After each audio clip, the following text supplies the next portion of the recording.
thanks for your time. Just after what the Test team achieved, is this the chance just to keep that Ashes momentum, or does the success of the summer play a part for this in the one-day series? I think this summer as a whole so far has been amazing for us, considering the winter that we did have. And the Ashes win did contribute to that. The guys put in magnificent performances and deservedly so won the series. And bearing in mind your recent record against Australia, I mean, with the emphasis on doing much better in one-day cricket, is that series important from that point of view? I mean, it went well against New Zealand, of course. Yeah, it's obviously an important series. Playing against Australia is obviously a tough task, but for the moment it's T20 cricket. And tomorrow it's a matter of looking ahead to opportunities that might fall in guys' laps, because we don't play that many T20 games before the World Cup, and ideal case scenario is we don't change the one-day team that much to the T20 team. So that's the sort of plan A at the moment, but trying to get a formula together before the World Cup is obviously crucial.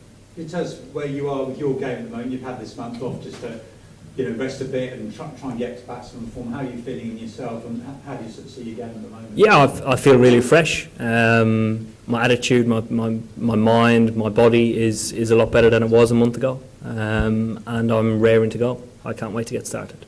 And just on your relationship with Trevor Bayliss, obviously you know him from the IPL.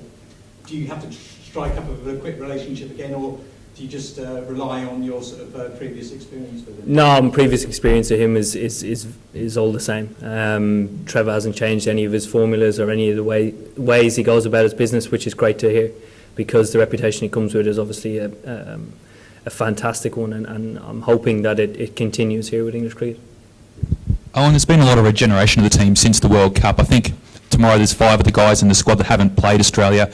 Do you see that as being an advantage, particularly firstly in tomorrow's match and also throughout the series, that there'll be a lot of new faces that Australia haven't seen a lot of? I think, I suppose from the World Cup, we've tended to draw a line under things and to build a new team and a new squad of players through a new cycle. And I think throughout the T20 games we do play throughout the future, you might see a lot of new faces, and tomorrow will be no different. Obviously, being Australian, you might not have seen the last series, but a lot of the guys did contribute pretty well to a series win. I mean, whose idea was the rest? Was it yours or Middlesex's? Did you go to them and say, look, I really need a break? Yeah, I was the one who brought it up to start with, and I sat down with Gus Fraser and we discussed the sort of pros and cons of it.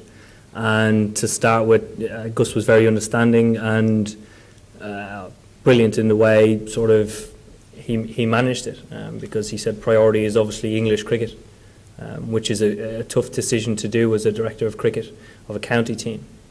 I can't imagine there are many county directors that would have taken sort of English cricket as a priority over possibly championship games or one-day games. So certainly we talked about the benefits of it, and I'm sitting here now probably twice the man I was a month ago, because of the schedule, the hectic nature of it, the amount of cricket that we played, and the very little time off I did have. Was it longer than you originally envisaged? It started 2 weeks. I was given 2 weeks off, and then we decided would playing one game before the one-day series make that much of a difference? And I said no, I haven't played for 2 weeks, so another 2 weeks off would be ideal, to be honest. So I feel fresh, and I'm raring to go. And is there a possibility you won't go back to red ball cricket? No.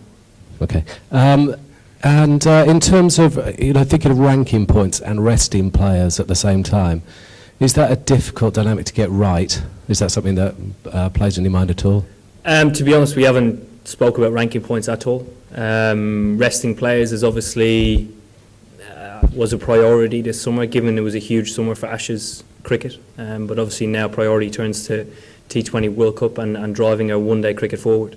I think the group of players we've seen throughout the last one-day series, I'm hoping probably add maybe 5 or 6 more names into a pool of that squad that we can stick with over the next 2 or 3 years to build something.